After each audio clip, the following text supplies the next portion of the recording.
masyarakat tuh mengenal. Ada golok, temprak, buaya, ada kecapi. Kampung Batik pernah berhenti dalam waktu yang lumayan lama.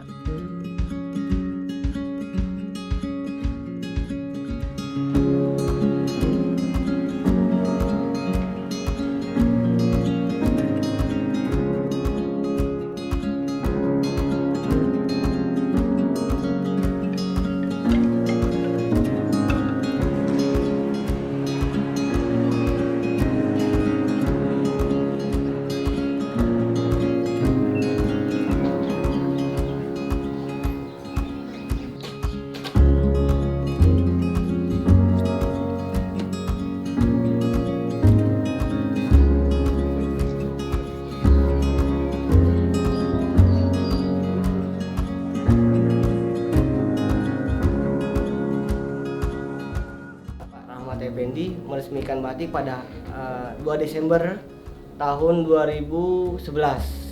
Bahwasanya Kota Bekasi ada batik. Pendiri batik Bekasi ada sejarawan, budayawan, hingga sampai pengrajin. Semua yang berperan aktif membawa batik Bekasi. Kelebihan batik Bekasi tersendiri bahwasanya bahwa motif-motif batik Bekasi itu punya sejarah. Dan juga warna-warna yang ada di batik Bekasi ini disebut warna ngejreng gitu loh, nora gitu loh. Daerah-daerah lain itu belum ada yang namanya batiknya itu jreng gitu. Karena kita diapresiasi terhadap pemerintah Kota Bekasi, jadi pegawai negeri sipil itu diharuskan memakai batik Bekasi pada hari Kamis. Dan juga sekolah dasar sampai sekolah menengah pertama itu semua pakai batik Bekasi. Jadi memang di sini peran pemerintah sangat mengapresiasi sekali terhadap pengrajin-pengrajin yang ada di Kota Bekasi ini. Harapan kedepannya yaitu bahwa anak muda sekarang harus peka terhadap batik Bekasi, karena kita bunyi jargon bahwasanya batik Bekasi itu keren dipakai anak muda. Bahwasanya enggak cuma orang tua saja yang pakai, anak muda tuh harus pakai. Karena setiap momen batik adalah ciri khas bangsa ini, ciri khas negara ini, dan bahwa Kota Bekasi pun punya batik. Dan satu hal yang buat anak-anak muda bahwasanya karya yang akan membesarkan, intinya itu aja.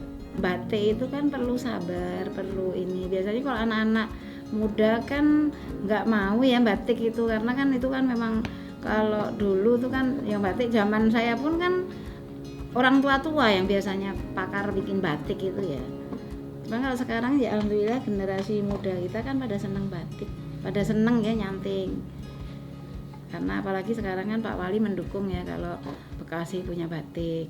Dengan batik itu sebenarnya bisa kita bikin apa aja. Dari kita bikin baju, dari kita bikin segala macam. Jadi kan kita jadi pengrajin semakin semangat. Terus ayo toh kapan kayak anak-anak nih harus mencintai batik. Kalau enggak kalian terus siapa kan gitu. Yang meresmikan launching Kampung Batik. Waktu itu sudah langsung sama Wali Kota Bekasi. Sumbernya tuh kan di Posdaya saya, di Posdaya Ujung. Kita kasih ke semuanya pelatihan itu ke ibu-ibu, ke anak putus sekolah, siapa aja yang mau. Kenapa timbul tiba-tiba ya menjadi Kampung Batik? Kebetulan ada salah satu teman yang sedang mengikuti diklat PIM.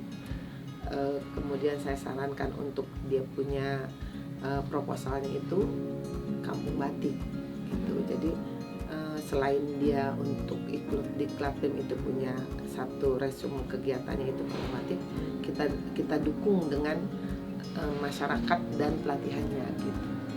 Ketika di situ banyak anak-anak putus sekolah, banyak anak-anak yang tidak mampu untuk melanjutkan sekolah, kita buat apa keinginan mereka gitu, kita tanya.